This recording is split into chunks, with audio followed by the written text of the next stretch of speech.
আসসালামু আলাইকুম। ওয়ার্ডপ্রেস টিউটোরিয়ালের এই পর্বে আমরা ডিসকাশন সেটিং সম্বন্ধে বিস্তারিত আলোচনা করব। প্রথমে আমরা ডিসকাশন সেটিং পেজটি ওপেন করে নিই। ডিসকাশন সেটিং পেজটি ওপেন করার জন্য মেনু বার সেটিং থেকে আমরা ডিসকাশনে ক্লিক করব। কিছুক্ষণের মধ্যে ডিসকাশন পেজিং ওপেন হয়ে গেছে। ওপেন হওয়ার পর এখানে যে প্রথমে যে সেটিংগুলো আছে সেগুলো ডিফল্ট আর্টিকেল সেটিং নামে একটি অপশন দেখতে পাচ্ছেন। তার অধীনে যে সেটিংগুলো আছে তার প্রথমে যে সেটিং সেটি হলো attempt to notify any block link to from the article। এটির মানে হলো যদি আপনি যে কোনো একটা পোস্টের লিঙ্ক অন্য কোনো ব্লগে বা অন্য কোনো পোস্টে যদি আপনার পোস্টের লিঙ্কটা সেখানে দেওয়া হয়, তাহলে এটি কমেন্টে একটি পিংব্যাক আকারে আপনার ওই পোস্টের নিচে দিয়ে দিবে।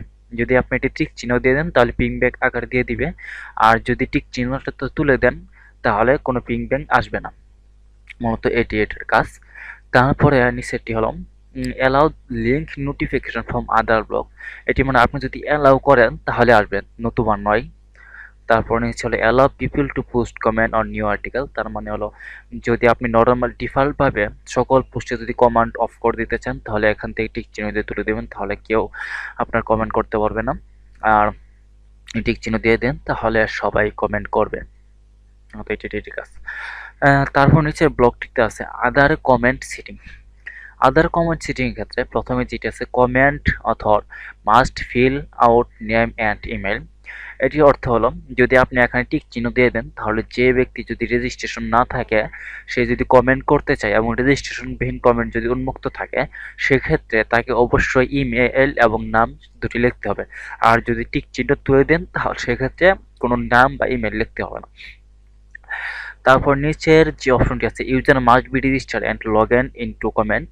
এই পূর্বে যে কথাটি বলেছিলাম সেটি হলো একই সাথে যদি আপনি এটিতে ক্লিক করে দেন তাহলে শুধুমাত্র রেজিস্টার্ড ইউজাররাই কমেন্ট করতে পারবেন, অথবা যদি রেজিস্ট্রেশন না করতে থাকে তাহলে রেজিস্ট্রেশন করে তারপরে কমেন্ট করতে হবে। আর যদি টিক চিহ্নটি তুলে দেন তাহলে রেজিস্ট্রেশন বা লগ ইনের কোনো প্রয়োজন নাই, জাস্ট ওই যে আপনার উপরের মতো ইমেল এবং নেম লিখে সে কমেন্ট করতে পারবে। তারপর অপশনটি হলো automatically close comment and article older than 14 days। এটি অর্থ হলো যদি আপনি ইচ্ছা করেন তাহলে নির্দিষ্ট সময় বা নির্দিষ্ট দিন পরে আপনি যে কোনো একটি পোস্টের কমেন্টকে অফ করে দিতে পারেন। এখানে যদি আপনি টিক চিহ্ন দেন তারপরে নর্মালিভাবে 14 দিন দেওয়া আছে, আপনি বাড়াতে বা কমাতে পারেন।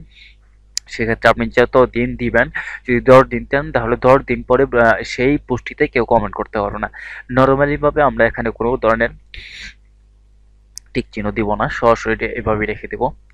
আর যদি আপনি চান যে অবশ্যই কমেন্ট করার জন্য রেজিস্ট্রেশন লাগবে এবং লগ ইন করতে হবে, সেক্ষেত্রে আপনি এখানে টিক চিহ্ন দিয়ে সেভ দিয়ে দিতে পারেন। এরপর আপনারা লাল বক্সের ভিতরে যে অপশনটি দেখতে পাচ্ছেন এটি নিয়ে মূলত আপনার এত খুব বেশি ধারণা নেই। ওয়ার্ডপ্রেস কোডেক্সে যে লেখাগুলো লিখেছে এই অপশনটি নিয়ে সেটি আপনার স্ক্রিনে দেখতে পাচ্ছেন।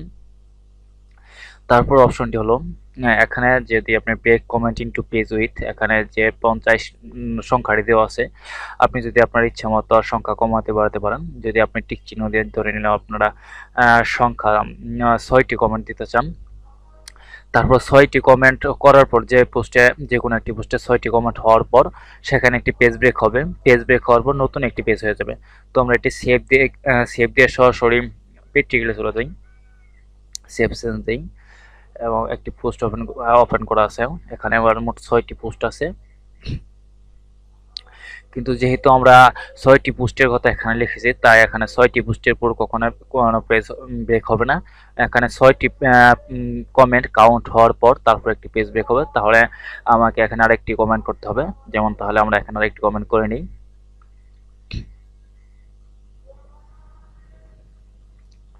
তো আমরা দেখতে পাচ্ছি আরেকটি কমেন্ট করার পর 7টি কমেন্ট হয়ে যাওয়ার পর এখানে এটি দেখাচ্ছে ওল্ডার কমেন্ট চলে গেছে। ওল্ডার কমেন্ট নামে একটি অপশন হয়, নতুন একটি ওয়েব ইয়ার কমেন্টগুলো 6টি কমেন্ট অন্য একটি পেজে চলে গেছে। তো ওই পূর্বের কমেন্টগুলো দেখার জন্য ওল্ডার কমেন্টে ক্লিক করলেই আমার পূর্বের কমেন্টগুলো দেখাবে যা বলেছিলাম। তো তারপরে যে অপশনগুলো সে আছে সেটি হলো ইমেল মি হয় ওভার। এটি অর্থ হলো যে কাজগুলো করলে আপনাকে একটি ইমেল করা হবে, মানে আপনার অ্যাডমিন আইডিতে একটি ইমেল যাবে। সেটি হলো এনিওয়ান পোস্ট এ কমেন্ট।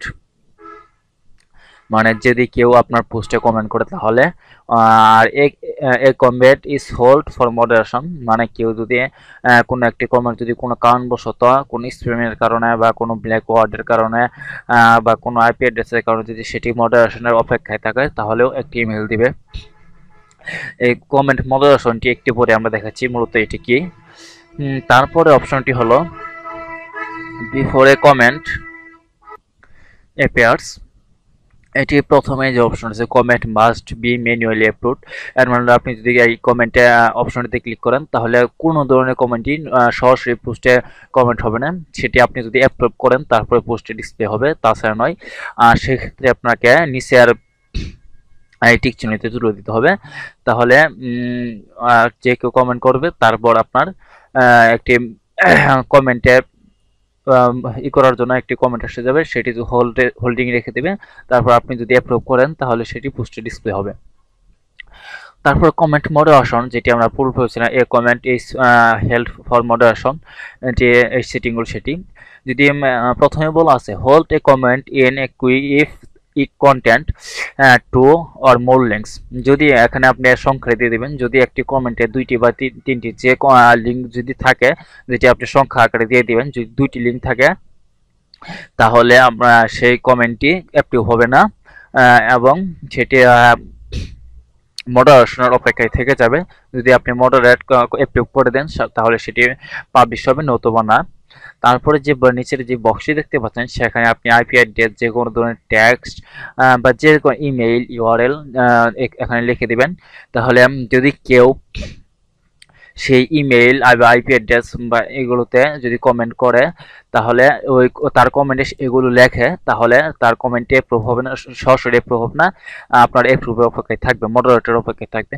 আমরা সরাসরি প্র্যাকটিক্যালি দেখে নিই, যেমন আমরা চাচ্ছি যে যদি কেউ কমেন্টে টেস্ট লেখে তাহলে তার কমেন্টটি অ্যাপ্রুভ হবে না, মডারেটরের জন্য থেকে যাবে। তাহলে এখানে বক্সে আমরা টেস্ট লিখি TEST টেস্ট, তারপর সেভ চেঞ্জ দেই। আমরা নতুন একটি উইন্ডো ওপেন করে নেই।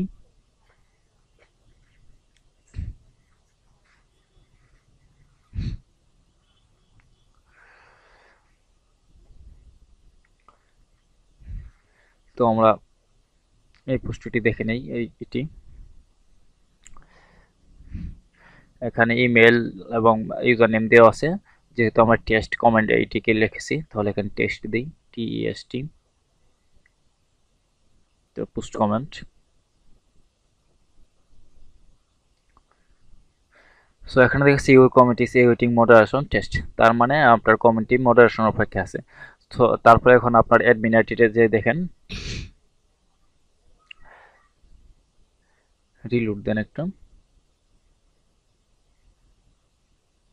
এখানে কমেন্টটি দেখুন 1 এসে গেছে, তার মানে কমেন্টে ক্লিক করুন,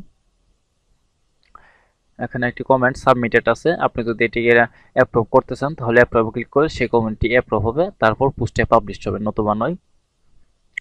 তারপর যেটি হলো ব্ল্যাক লিস্ট।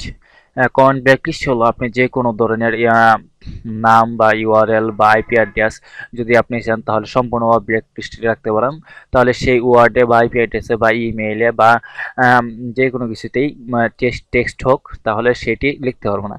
যেমন আমরা চাচ্ছি ব্ল্যাক BLACK ব্ল্যাক লেখাটিকে ব্ল্যাক লিস্টে রাখবো, তো আমরা ব্ল্যাক লিখে সেভ দিয়ে দিলাম, সেভ চেঞ্জ দিই। তারপর আমরা সেই কমেন্ট বক্সে যাই, তারপর আমরা এখানে ব্ল্যাক লিখি BLACK, ব্ল্যাক লিখে পোস্ট কমেন্ট দিই।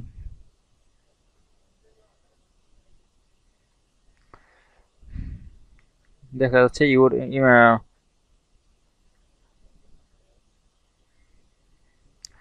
তার মানে আপনার কমেন্টে যেহেতু ব্ল্যাক লেখাটি আমরা এখানে ব্ল্যাক লিস্টে রেখেছি তাহলে সেই কারণে এই কমেন্টটি কোনো ধরনের কিছু রেসপন্স করবে না।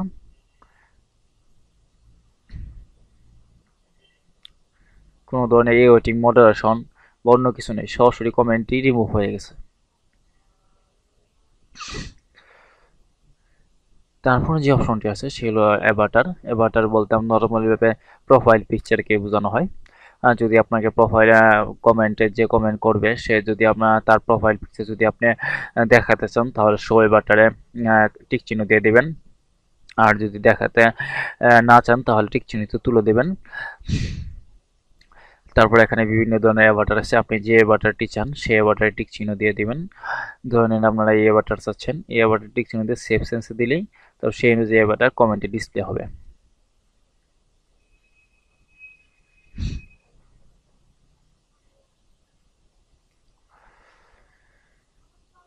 তো তাহলে আজকে এই পর্যন্তই।